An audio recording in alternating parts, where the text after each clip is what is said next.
As we speak, the CIA has worked with the GUR to use Russian nationalist groups to invade Russia. Invade Russia. Invade Russia.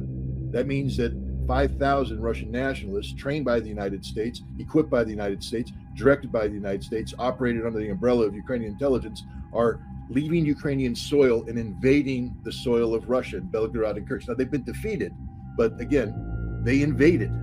We're not talking about Boy Scout games here. We're talking about acts of war. We are talking about nuclear war here, and it's on full automatic, meaning that once this begins, it doesn't stop until the world is ended. It's on full automatic. That's why we published this memorandum, because as an American, I'd like, at least before I die in a nuclear holocaust, I'd like Congress, my representatives, to discuss this. Is this what we want?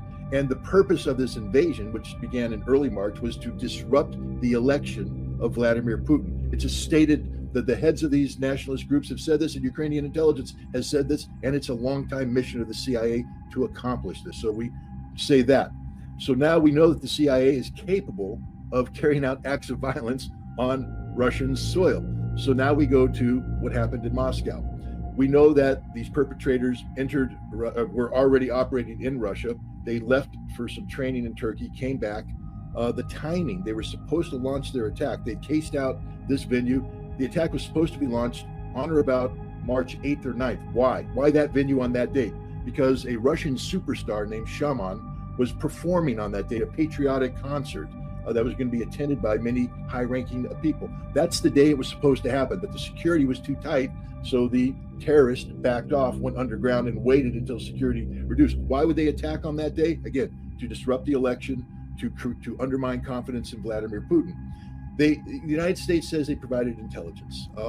First of all, the duty to report aspect of the U.S. intelligence community. When you find out information about a pending terrorist attack, you must inform the target of that.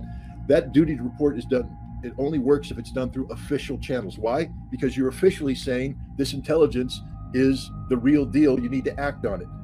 Anatoly Antonov, the Russian ambassador to Washington, to the United States, says he was sitting there. Nobody called him. Nobody formally called the Russian government. It was done through unofficial channels, which is, for instance, if you're a judge and I'm a lawyer and I'm supposed to deliver a judicial document to you, I do it through formal channels. That gives its listed. I don't meet you in the men's room and sort of slide it to you and go, hey, here, judge, here's something for you. Because that has it's not a real document. It's unofficial. That's how we gave the intelligence to Russia, an unofficial connection, sort of sliding it in. And what are the Russians supposed to do with it? If it's official, if it's real, give it to the ambassador, give it to the head of intelligence, do something, but don't slide it under a door. So there's that. But that means that we were cognizant of something. We claim that it was ISIS, the Islamic State Khorasan, this Afghan offshoot of it. Let me talk about that just for a second. All right, known as ISIS-K. ISIS-K, correct. It's an Islamic, obviously an Islamic terrorist organization. These terrorists, before they commit acts, have historically posted videos or photographs of themselves taking the Shahada, which is the oath of affirmation to Islam. The Shahada is sort of de rigueur for jihadists, and they tend to do it by raising their right index finger. Why? Well, because Osama bin Laden did it, because Abu Bakr al-Baghdadi did it. The right finger. And why is the right finger important? Because in Islam, the left hand is the hand of evil, the devil's hand. The right hand is the hand of God, the hand of good. If you're going to deliver the Shahada, which is not just the reciting of the words, but it's an act, it's a ritual, and you have to be pious. You deliver it with the right hand. These four fools delivered it with their left hand. It tells you all you need to know about the sincerity of their approach to Islam. Moreover, these weren't jihadists who were seeking to navigate their true north to martyrdom in heaven. These were mercenaries who received money from somebody to carry out a specific act of terrorism in Russia. And who is that person? Well, again, people always navigate to the true north, Judge. When special operations forces get compromised behind enemy lines, they navigate to their place of safety, to a zone to be extracted. Spies navigate to a safe haven. These terrorists would navigate to their safe haven. Now, if you're a jihadist, your safe haven is heaven. You give your life. These guys didn't give their lives. They navigated to their true north, Ukraine. They went to Ukraine, and the Russians have the phones, they have the phone records, they monitored the conversations real time. They know that they were communicating with people on the other side of the Ukrainian border to open up a passage through the border. This means that they were going back to those who recruited them and trained them, Ukrainian military intelligence, the GUR, which is the same thing as the CIA and MI6. America is behind this 100%. This is an act of war of monumental proportions. It's an act of war on the civilians. It's an act of war with no legitimate military target. Did Bill Burns know about this? Did Tony Blinken know about this? Did Joe Biden know about this? How far up the chain of command would something like this go for the CIA to be able to assist, facilitate, or look with indifference at an attack that kills 140 innocent concert goers in a Moscow suburb? In 1947, the United States Congress passed a sweeping reform of the U.S. intelligence community. In 1948, they updated it with the basically the covert action law. But basically, the CIA, through their what back then was called the Office of Special Services, but today is called the Special Activities Center, is the only agency of the United States authorized to carry out covert action. Covert action, just so everybody understands, is deniable by law. Clandestine action is where you're doing things, but if you get caught, you go, oh, yep, you had diplomatic cover, that's okay, we acknowledge this. Covert action means absolutely deniable, that it's never supposed to come back to the United States. The CIA's Special Activities Center is tasked with doing this. These are the people who are training the nationalists to invade Russia. These are the people who are carrying out sabotage operations deep inside Russia. For this to happen, the President of the United States, in the aftermath of the controversies of the 1970s, now is directed by law that he has to be briefed on this. The CIA can't do this without getting executive authority. And he has to sign what's called a presidential finding that gives the CIA the warrant to do this work. And this finding must be reported to a select group in the United States Congress. We call them the Gang of Eight. This is required by law. Now, the president has been, in past practice, been able to do something and then backfill with a post facto, finding. But either way, Congress must be notified. Otherwise, it's an illegal operation. It's a rogue operation. So the fact that the Special Activities Center is in Ukraine, we know this. They are there. They are training the Ukrainians on irregular warfare, unconventional warfare. This means terrorism. One man's freedom fighter is another man's terrorism. The CIA has a mission given to it by the President of the United States to train the Ukrainian intelligence services in acts of terrorism. They call it irregular warfare, unconventional warfare. They are doing this. This operation is part of that process. Now, the CIA, because of deniability, is given certain latitude on receiving broad instructions and then executing it with specifics that may not be known to the executive authority. That's part of the deniability, the covert aspect of it. But let there be no doubt, the President of the United States has directed the Central Intelligence Agency to carry out acts of violence inside Russia designed to undermine the authority of Vladimir Putin and to disrupt the elections that took place earlier this month. Then the CIA, and I guess their colleagues in MI6, are the authors of this massacre. What they did is they directed the Ukrainian intelligence service to carry out actions inside Ukraine of a covert nature designed inside Russia to disrupt the presidential elections. Whether the CIA knew that the target or knew this, that I can't say. There's a possibility that the Ukrainian intelligence service, selected a target the CIA wasn't aware of. Right. But I have to say that if they're attacking a concert hall, again, here's the deal: the specificity of the March 7th warning by the U.S. Embassy was concert hall, and the time frame given was during the concert that Shaman was supposed to deliver. So there's no doubt in my mind that the United States government knew that there was a pending attack being done by ISIS-K front, and they knew it was a front on a specific date. That tells me that the CIA knew exactly what's going on. I don't have evidence to that, but I will just tell you that, when you start connecting the dots, it's clear that the U.S. government had, foreknowledge about this attack, very specific information, and they didn't tell the Russians formally. They covered their bases by sliding something under the door.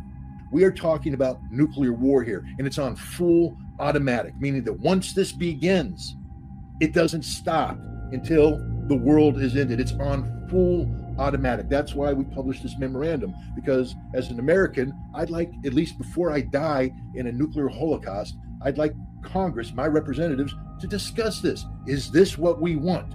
Do we want France to take control of our national security and initiate an action that will lead to American nuclear weapons and Russian nuclear weapons being exchanged? I'd like Congress to talk about that. I'd like the president to say, yeah, I support this, or no, I don't support this. And if you don't support it, pick up the phone and tell Macron to stand down, that America will not back this up. These are things that need to be discussed. Right now, they're not being discussed. France is on full automatic. Ladies and gentlemen, they just mobilized a regiment, gave it its orders to be prepared to go to Romania for the purposes of deployment to Ukraine. Once that happens, we're on full automatic.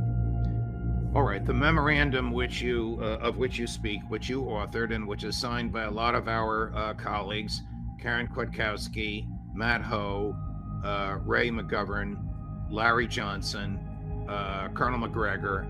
For the first time, by the way, I want to point out that this is the first time that Colonel McGregor has signed a VIPS memorandum, so it's a big deal. It is a big deal, and of course, we have posted that at Judge Knapp, and we at judgenap.com. We've also posted it under videos on Judging Freedom, where you can read the words and listen to them as they're articulated. It's not very long, but it's profound. It's a memorandum to the President of the United States, pointing out to him the potential catastrophic dangers of President Macron's musings. And we now know from what Scott has just articulated, it's more than musings. He's actually pulled the levers of power to place this in motion. Question: could this have happened without the consent of other Western leaders, particularly the President of the United States or someone in his behalf? Well, the reason why this is happening is because Macron and France and Europe feel abandoned by the United States. They were asked by Victoria Nuland, by Jake Sullivan, by Tony Blinken, by the president himself, to lean forward aggressively in support for Ukraine. And so they did so, even though their initial instincts weren't to lean forward. But as they leaned forward, as they committed to this, it was always with the understanding that America would be right there helping pull that yoke. America backed off for any number of reasons, number one of which is that Congress has hijacked the funding that was supposed to go to Ukraine for domestic political purposes. And so now Europe is alone, and this is anger on the part of Macron, frustration, because if he pulls back, the fact that the European experiment, that NATO, the European part of NATO, is nothing more than a house of cards, an empty shell, becomes reality. And he can't afford that. Europe can't afford that. They need to maintain the perception that they matter. And so what they're doing right now is trying to say, we matter. He has talked with Scholz. He has talked to the Poles. He's talked to the British. He's talked to the Balts. He's talked to the Czechs. And they have said that we don't want to lead on this, but if you lead on this, we will follow. And so this is a sort of a game of chicken now. Macron is mobilizing troops. He's going to send them to Romania. And then what he's going to do is he's going to ask, now that I have this 2,000-man brigade in Romania, who's going to join me? And then we have to wait for the Balts to send a company, maybe a battalion. The Poles might send something. And then they get this up to 12 to 20,000. And then they cross over, gambling that Russia won't attack them. And once they cross over, you'll see a contingent coming in from other NATO nations, the coalition of the willing, to create the 60,000. So it's basically, and they're doing this without the United States. The Poles asked America to send troops to Poland to beef up the American contingent there, to free up troops for these purposes. Biden said, no, we're not sending those troops. But at no time has Biden told any of these players to stand down on this absolute nonsense of sending troops to Ukraine. Are the French and their European colleagues naive enough to think that the Russians won't shoot at them? They are, actually. They actually believe there's a school of thought amongst many people that Russia's bluffing, that Russia that Russia's been crying wolf about, nuclear doctrine, et cetera, that Russia won't use nuclear weapons, that Russia won't risk a war, and that if they send these troops into Ukraine in a non-combatant status, meaning they're not going to the front line, but rather they're going to occupy positions in the Ukrainian rear that free up Ukrainian forces to be sent, that Russia won't attack them because they're not in direct contact with another. They believe that Russia's bluffing. I think Russia sent a signal the other night when they took out an airfield on the Polish border and a rail line and things they haven't done in a while, or ever actually. And Russia's saying, we know how you get here. We know how this is done. If you cross over, we will kill you all. And Russia's not only said this, they've straight up said, a Frenchman steps foot in Ukraine, that's a dead Frenchman. We will kill them. Apparently, everybody thinks that Russia's bluffing. Let me just make it clear. I've had a lot of experience with the Russians. They don't bluff. They literally don't bluff. I want to go back to the Moscow concert hall attack. Can you connect the dots, or is there any evidence with which to connect the dots between the boast and the threat of Victoria Nuland 2 weeks before she left office that we have a nasty surprise coming for President Putin, and this assault on innocent young people at a concert?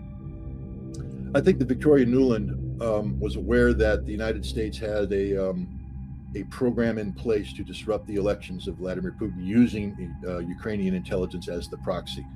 I think she was broadly aware that these Russian nationalists, these 5,000 Russian nationalists, were going to invade Belgorod and Kursk. She was aware of that.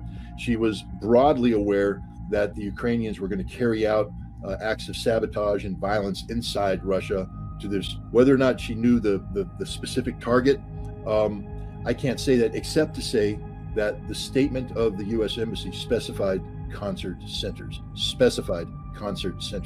So, you know, what I'd love to do is subpoena her and get her before a congressional committee under oath and ask her these questions, because it would condemn not just her, but the entire Biden administration, and by extension, the entire United States, as a terrorist nation. I mean, we're the guys who claim that we fight a global war against terrorism.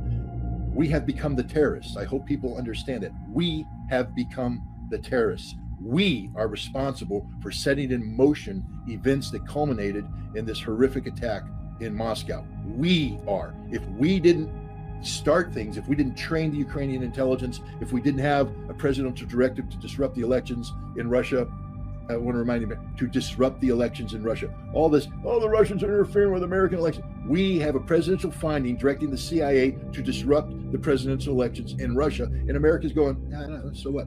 Guys, we're a terrorist nation. And Victoria Nuland knows this because she is a terrorist entity and she should be held accountable. Has the Ukrainian army effectively collapsed, or is it on the verge of collapse? And if so, is this fight no longer a proxy war? Is this now truly a fight of West versus Russia, of NATO versus Russia? Look, the entire reason why France is talking about sending in these troops is that they want to create a condition where they have a tripwire force, where they preserve a rump state of Ukraine that will be off limits to Russian military occupation. Russia, the Russian army right now is in the process of creating what they call the Dnieper River Flotilla.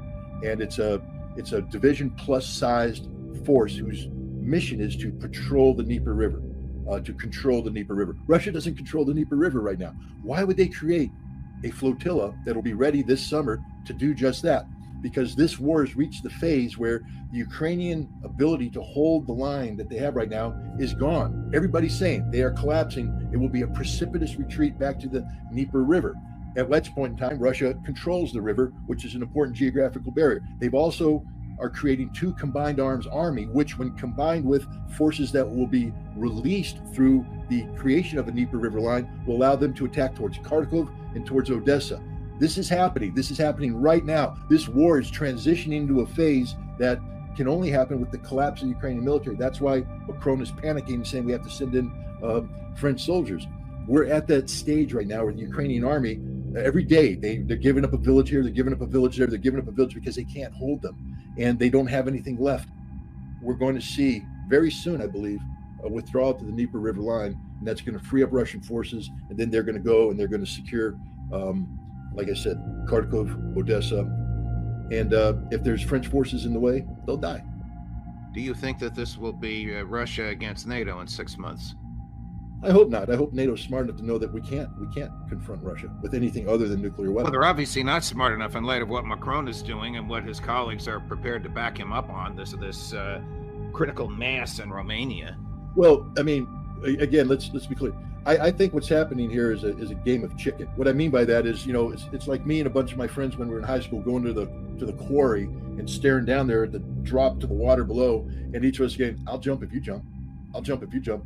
But nobody's going to jump because we're all chicken, and we're all going to sit there. Well, if you ain't jumping, I ain't jumping. Then we talk ourselves out of it. I'm hoping that's what happened. I'm hoping Macron is sending troops to Romania, and then he's going to sit there and say, who's coming with me? Who's jumping? And hopefully everybody else except the Baltics, who will immediately send their little chihuahuas to join him. But other than that, I don't think anybody of substance is going to come. And I'm hoping through action like this memorandum, et cetera, that we get the United States to say, be like the adult that shows up at court and says, y'all ain't jumping. You're not going to make that jump. That isn't happening. Go home. That's what I'm hoping happens. But the problem is, like stupid teenagers, once one jumps, they all jump. And that's the danger that we have here. But it's not inevitable that that's going to happen yet, because I still think that there's military professionals around Macron telling them just simple things. Hey, boss, we can't sustain it. We put 2,000 guys across the border. Where's the fuel come from? Where's the ammunition come from? Where's the food come from? If we get into a shooting match, we run out of ammunition in 3 days. We've got nothing. We don't have the logistics ability to support this. We have 4 aircraft that we can surge into Ukraine. They'll be shot down. The airfield will be short. Then we got nothing. We don't have the military resources to do this. And hopefully the Germans are telling Schultz too, we can't do this. The Poles are saying, hey, boss, we ain't got the troops. We're not trained to do this. NATO can't do this. This is the reality. They can fake themselves into doing it. They can initiate a process that looks good on paper for a couple days, but when the reality, remember, tactics, operations, that's for amateurs. Logistics is for the military professionals. And logistically, NATO simply can't get involved in Ukraine. They don't have the resources. Do you think the American public understands how close we might be to a war in which the European leaders would expect us to come to their aid? A war that they have, we initially caused, but now they've exacerbated it by this critical mass of troops in Romania? No, if the American people were aware of this, we'd have millions of people in the streets right now demanding that this not happen. I would hope so, because I don't believe the American people are collectively suicidal. I do believe the American people oftentimes are collectively stupid, but you can overcome stupidity by acquiring knowledge and information, which is why we wrote the memorandum. But I'd like to believe that once the American people realize that we are on this automatic course towards nuclear annihilation, that if we don't do anything to stop this, a possible or probable outcome is that they won't survive the summer. All you guys planning a summer vacation right now, it's going to end with a blinding flash if we don't stop this. If we don't stop this insanity. If the American people knew this, they'd be in the streets. They'd be filling. Millions of people be surrounding the White House. Central Park in New York City would be packed. San Francisco would be shut down, because the American people should come out, stand up and say not just no, but hell no, not in our name. But they're not. They're all getting up today, getting ready, going to work, living their lives as if nothing's happening.